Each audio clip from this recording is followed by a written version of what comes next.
Subscribe to our YouTube channel and press the bell icon to never miss any update from Samco. Hello everyone, welcome back to Samcast. ये week markets में बहुत action packed रहा, जहां एक ओर secondary markets में sentiment एकदम fearful हो गई, वहीं दूसरी ओर LIC के IPO को काफी हार्ट वार्मिंग रिस्पॉन्स मिला है।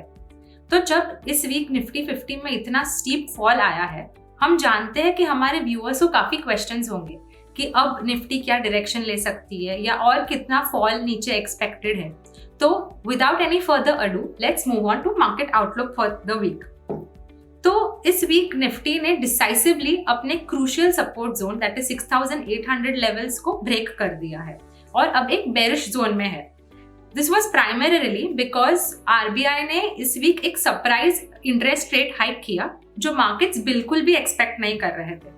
In fact middle of the week में जब ग्लोबल मार्केट्स में एक अच्छी रैली आई थी, तभी भी निफ्टी गिर ही रहा था और निफ्टी ने कैचअप नहीं किया। ये वीक सिर्फ RBI ने ही नहीं बट US फेडरल रिजर्व और बैंक ऑफ इंग्लैंड ने भी रेट हाइक्स किए हैं।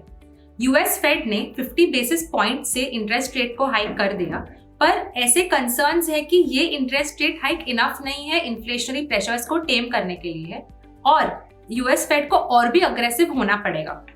बैंक ऑफ इंग्लैंड ने भी रिसेशन रिस्क को फ्लैग करते हुए इंटरेस्ट रेट हाइक की।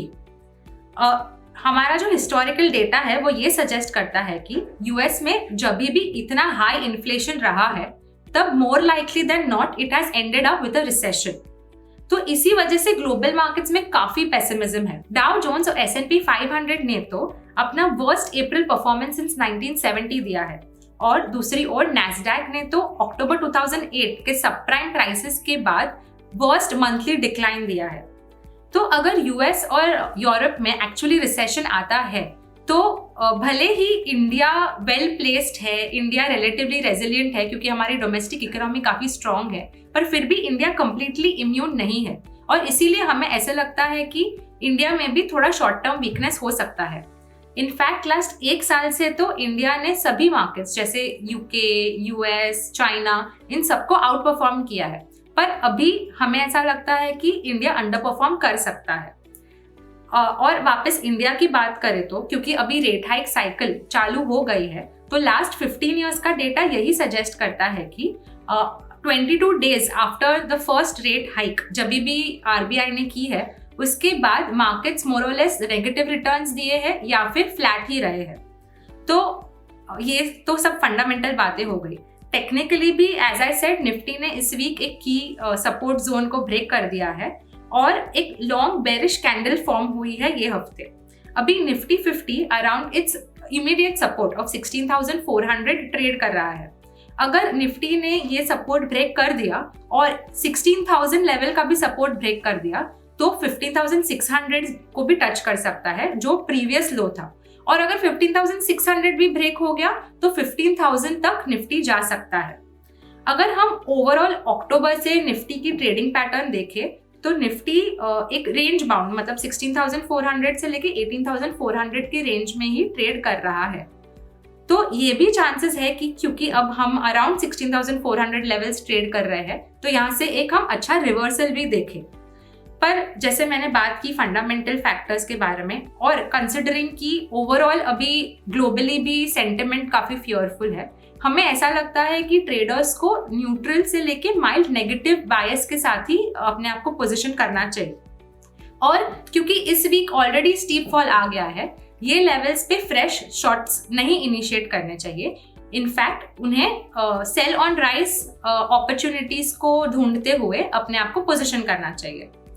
Immediate resistance for Nifty 50 is now placed at 16,800 levels। तो ये तो हो गई हमारे मार्केट आउटलुक की बात। तो let's move on to next week कौन सी की डेटा है जो हमें ट्रैक करने चाहिए। तो firstly US, China as well as India के नेक्स्ट वीक इन्फ्लेशन नंबर्स आ रहे हैं। इंडिया की बात करें तो क्योंकि RBI ने ऐसी सरप्राइजिंगली रेट हाइक की थी, यही एक्सपेक्टेशन है कि अप्रैल की जो इन्फ्लेशन प्रिंट अभी आने वाली है वो बहुत ही हाई होगी एंड ये माना जा रहा है कि अराउंड 7.4 से 7.5% तक इन्फ्लेशन जा सकता है। पर अगर इन्फ्लेशन इस नंबर से काफी डिविएट करता है तो नी जर्क रिएक्शंस देखने मिल सकते हैं। Secondly, apart from the LIC IPO, next week 3 और IPOs सेकेंडरी मार्केट्स को हिट कर रहे हैं।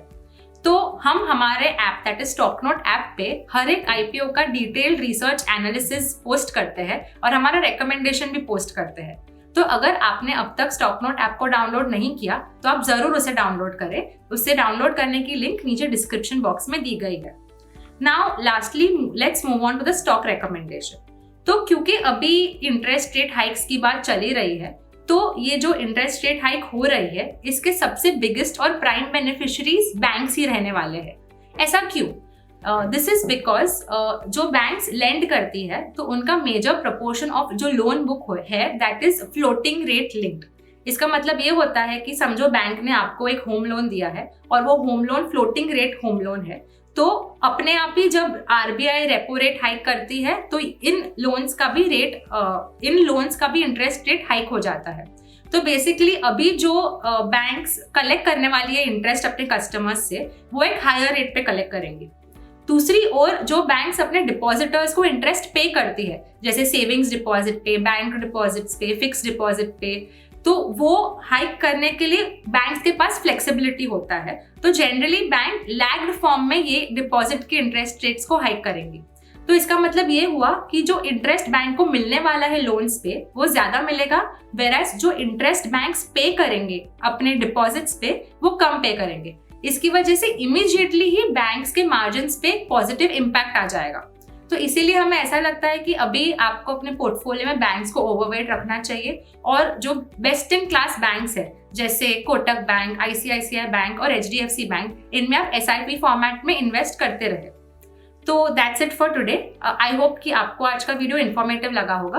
अगर आपको कोई भी क्वेश्चंस है तो आप नीचे कमेंट सेक्शन में पोस्ट कर सकते हैं। सो मिलते हैं अगले हफ्ते। Thank you.